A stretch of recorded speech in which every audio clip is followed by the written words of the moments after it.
Helen, how are you today? Very good. How are you? I'm very good. Good. It's been sunshiny all week, just a little bit of rain. Yeah. Calgary's had snow. We had a good week this week. Yeah, we had a great week. Yeah. Excellent. What is your story in the industry? Well, I started when I was 20 years old and started in a territory and built it up and built some fantastic relationships with all of the customers and still have them today. You know, retail was starting to become, you know, a really big part of their business. So, you know, I was lucky to work with a company where, you know, we had the first intro of products out, which was Dawn Sullivan, which took off like a rocket. Also, you know, another line that when I joined Modern, we had Bedhead, of course, which was like, I think that changed the whole industry. When that line came out, there was nothing like it, was There was nothing like it. And they just kept adding and adding and adding more products and real edgy products and products that performed. And I think that was the real start of retail. I think the only difference from there to now, of course, is pricing. Pricing is, you know, we have some really high-end lines to medium-end lines. I think the pricing has changed in the industry. And we have a heck of a lot more product. We have way more products. Yeah. And it's funny, you know, even joining Modern many, many years ago, I know Mike had very few lines and we just kept adding and adding, and our whole goal was to become one of the largest, you know, multi-line distributors, and I believe we are that in Canada now. We are, yeah. Yeah, we've had tremendous growth, so it's been a journey. I don't think clients have changed too much, but what's changed is how they buy now. Right. You know, it's different to how it was years ago. There is no such thing now as just dropping in and dropping off stuff to customers. Customers need everything that goes along with a system. They need, you know, all of the service and everything to back it up. Right. It's not just about selling product. Right. There has to be more to it than that for a salon today. Our customers depend on us for all of the information. And of course, texting has made it easy, emailing, Right. FaceTime, everything has changed that way. So we've made ourselves available to the customer 24/7, which is awesome, you know, rather than picking up the phone and talking for an hour and a half, which is hard on both sides. So true. yeah. The biggest challenge for salons today, of course, is retailing through products, getting the staff to retail through. When a client came to me and said, you know, can you come in and do a retail class for my stylist? So I'd study up on everything and I'd go in and I'd create a seminar. And I just kept doing that. You know, how do I train my receptionist to book properly and correctly with the staff? So I'd train and I'd go in and I'd do that. So I think how you become a successful advisor in this industry is to give the salon everything that they need.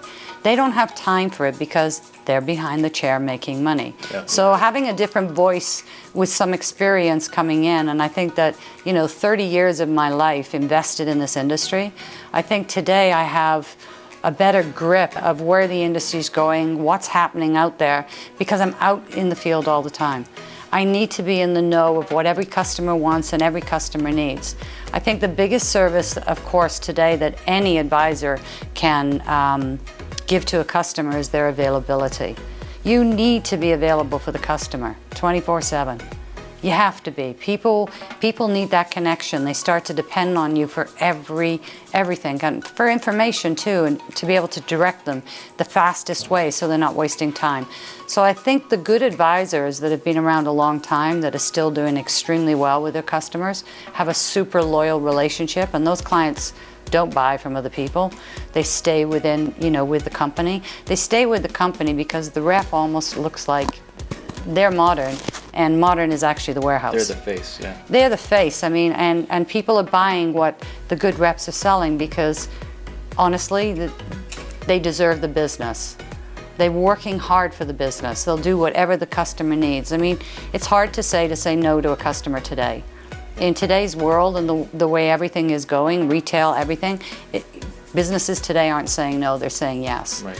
Their whole life, every day, depends on loyalty, the customer coming back in the door every 4 to 6 weeks. So when we build a relationship with that, they understand it's the same a form of loyalty. If we do for them, they do for us. I mean, it's a really good relationship. It's not a hard business to do this. I found I agree with you. It's very easy. you know once what you it was for me my whole life is I've made so many great relationships, friends in this industry with my clients. I mean, for years and years. I mean, people maybe I haven't seen for 15 years or 10 years. When I meet them, I hug them. We never forget where we came from. And, you know, I'm so interested in where they are today and what they're doing today and how things have changed. And I think that out of anything, it's been my biggest form of socializing is being in this industry. I don't know how anyone could think it's a hard day's work. It's a lot of fun. It is. It's not a hard day's work when you're sitting down with people. I mean, there's work, but once you get past that, it can be a lot of fun. You know what? It's easy compared to a lot of other selling positions in industries. I think sometimes people make it look too hard, and this is not a hard job. I think the younger generation are smarter. I think what they've got to do is start doing more FaceTime with the client sitting in the chair. They have to be talking more about them and more about their hair than talking about, you know, their personal things or things they believe in. I hear a lot of chit-chat when I go into salons, and I think if we got back to, you know, if stylists got back to making it all about hair, making the consultation with that client for the first 5 minutes if they're not a new customer, existing client, making it important, finding out what they liked or disliked about their last cut, would they like to progress and look at something else? Because you never know when a client wants to change. And today, there's so much out there for their customers, you know, to either stay or go to another salon. The true options are endless. Yeah, and I think that is the only thing is if the talk was more in salons when they're dealing with their clientele, if it's more about them, the customer, more about the hair, you know, never asking a client things like, you know, what are we doing today? I'm a consumer, I don't like that question. I would rather have someone sit me down and saying, okay, let's talk about your last cut. Let's talk about your last color. Maybe we can add this or do that. And I'm wide open, I'm a customer. So I'm always thinking like a client. Right. So that's helpful for salons. And I have a seminar called Creating a Chairside Manner, which is 9 hours worth of seminar. And it's 3 hours a piece. I could spend 3 hours just talking about the consultation and how much money is made in the consultation stage. It's like from the minute the client comes in to when the client leaves to the follow-up. You know, salons love this type. You know, I've had salons that are bigger that have said, you know, hey, we would never give someone 3 hours to go in a shop. And I've been very fortunate because, you know, word of mouth, once I go in, they're like, we'll give you 10 hours if need be.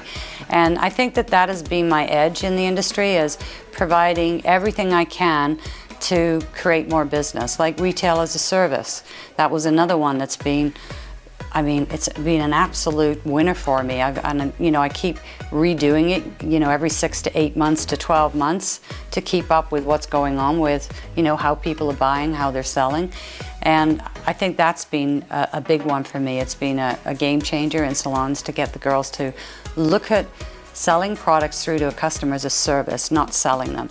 And trying to, I shouldn't say this, but trying to move them away from the brand names and get them into more end result. This is the benefits of using this product, show and tell. And I think that one has been a really, really good seminar for me to, you know, to offer salons as a service. Another one was marketing your wares. And that one was going into the consultation and actually doing full consultations in the salon, which the girls love because it's fun. But talking to the customer about upgrading options. Well, this is great, but we could add a little more. Or this is this, we could take away a little more. It's all about uncovering, yeah. To bring all the solutions that the customer is looking for. Sometimes they don't even know what they're looking for until that consultation is done. Yeah, definitely. Yeah. I mean, I had another salon that, you know, was trying to build, and they had 4 or 5 new up-and-coming stylists, and the other 5 or 6 stylists were very busy. So I talked to them about, you know, how do we get these girls busy right away so it's not costing? Because you want to develop them and want to grow your own, of course. So we got into what was called happy hour blowouts. Happy hour blowouts. So what is that about? they could use their days like Thursday afternoon or a Tuesday afternoon, or it could be a Friday. And what they would do is they would do blowouts and then add in treatment blowouts. So, you know, blowout for $29.95. So what it was doing was getting the girls more active, getting them to do blowouts on the customer, $29.95, adding in a treatment for another $10, and it was just called Happy Hour Blowout. Fun. Well, besides it being fun, what it was doing was giving those girls an opportunity with the correct training, I guess, to take that customer and have that client become one of their clients. So rather than just looking at it as a blowout, a client like me who's got curly hair going in for that great happy hour blowout, adding in a service. So, talking, almost making it like a consultation as blowing the customer. And the retention on that, like as far as the stylist, half of them are really good at bringing that customer in as a customer. So it's not just a blowout anymore. Now you've got a color customer or a highlight client that's coming back to you regularly. So it's not just doing, there always has to be a reason. Of course, we want to build clientele for those girls, and we want those girls to be able to take the clients that are coming in for those, happy hour blowouts, but take them in as customers. So building business that way. There's so many different ways that can be done, and I think that more than likely as being my edge in this industry is I've never looked at the money. I'm not one of these people that say, what's in it? Because every time I've spent a lot, I've made an awful lot. Yeah. And I wish, a lot of advisors would understand that in the industry. It's like, whatever you're going to give a customer to build their business, like doing a retail day, going in as a hair consultant, and you're in there for the day, and you're there to answer any questions that their customers have to do with their hair. Right. And, a great question to ask is, what do you like or dislike about your hair? That's a really good one. It's a great way to start a consultation because, most women, I'm telling you, we're terrible with ourselves. We're not that kind in how we think or feel about ourselves sometimes. I don't know. I've never figured that one out. So, but I think, with that one question, we think more negatively maybe than positively, like, yeah, my hair is really dry, or it's fried, or, I don't like my color, or this. And what it does is it opens up a whole conversation for the stylist to what she can add, the added service, she can add that service to that customer. Right. So I think that's an important part. Yeah. The consultation is where it's at today. It is. It's and I actually have this conversation with stylists and salon owners quite a bit, and it's no different than if you go to a doctor. You go there, you have a problem, what does he do or what does she do? She goes through the whole list and figures out what the issue is by going through that consultation form. Imagine going to a doctor and then you say something hurts and they just give you something because they think it's a good idea. Yeah, I use that analogy when I'm doing a seminar. I always talk about professionalism, and I use the word control, which nobody likes because it's a negative word, but it is like taking control of the customer's needs and wants. You have to. It's becoming the professional. It's like I use that analogy of walking in to a doctor's office and I sit down and he goes, so what are we going to do for you today? What do you think is wrong with you? What do you think we should give you? And I say, don't give that power away. Well, that's a doctor. Yes, I know it is, but you're a professional. I mean, to me, I'd much rather go to a hairdresser and be made beautiful than sit in a doctor's office and be made uncomfortable because I'm sick. So I think, doctor's practice, there's a reason it's called a doctor's practice because they're always practicing on you. Whatever they give you, we take. Yep. We don't even think about it. We just don't even look at the drug. We don't look it up. We just go, the doctor told me to take it, so therefore. I try to have stylists look at that experience, take from it and say, that's exactly how retail should be sold through to the customer, is find out what the problem is and offer. That's all. It's the client's decision then, if she likes the results, of to take the product, try the product or not. It's like when I do a retail day. I can sell more products to customers, not by brand, but by needs, wants, and results. And I think that that's really important. There's no, today 75% of purchases are done on charge card. You can never assume that the customer can't afford it. Well, Helen, she just spent $150 on a hair. I don't think she's going to want to spend another $100 on product. That should be the client, we assume that should be the client's choice. All you're doing is making the offer. No one wants to be pushed and shoved, and I think taking those seminars that I do, I think it takes the fear out of selling for the stylist. They look at it a different way. They don't look at it like walking in the brick and you're going to get attacked. They look at it as, I don't have to sell the product. All I've got to do is listen to the customer, fill the needs, and that's it. It's like a give and take. So I have done consultations in some salons, and I'm just a jump-in person, so I'm more than willing to help out with things like that, because it's really important that I do that. That's a part of what I do. I'll never stop doing it. But I think more than anything, there has to be a value on both sides. If I'm talking to a client and they're considering taking on one of our brands, that's when I can jump in and offer turnover and turn through and profit for them, is the value of having me in the salon to be able to sell through.